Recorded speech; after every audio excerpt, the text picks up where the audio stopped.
एक छोटे से गांव में अली नाम का एक बच्चा रहता था। उसे हर चीज नई और अनोखी पसंद थी। एक दिन पुरानी चीजों के बीच उसे एक काली और अजीब सी पतंग मिली। पतंग पर सुनहरे अक्षरों में लिखा था, मुझे उड़ाने वाला अपनी किस्मत बदल लेगा।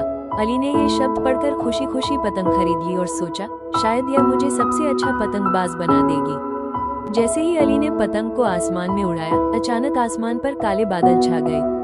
हवा तेज हो गई और पतंग ने अली को ऊपर खींच लिया। पलक झपकते ही वो एक अंधेरी जादुई दुनिया में पहुंच गया। वो दुनिया बिल्कुल अलग थी। वहाँ के पेड़ काले और डरावने थे, पंछी चीख रहे थे और सन्नाटा अजीब सा भयावह लग रहा था। अचानक एक आवाज गूंजी, ये दुनिया बहादुरों की है, जो स्वार्थी होता है वो यहाँ कैद हो जाता है।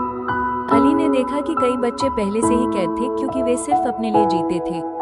अब अली के सामने परीक्षा थी। सबसे पहले उसे एक शेर जख्मी पड़ा मिला।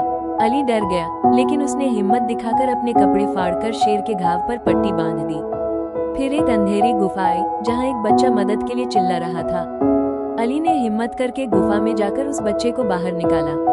अंधेरी दुनिया में एक आवाज गूंजी, तुमने दूसरों की फिक्र करके हमें हरा दिया है, अब तुम आजाद हो सकते हो। अचानक चारों ओर रोशनी छा गई और अली वापस गांव के खेत में आ गिरा।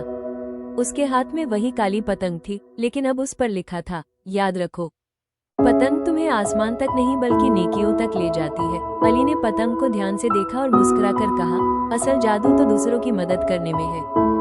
अगर हम सिर्फ अपने लिए जिएंगे तो हम अंधेरों में कैद रह जाएंगे।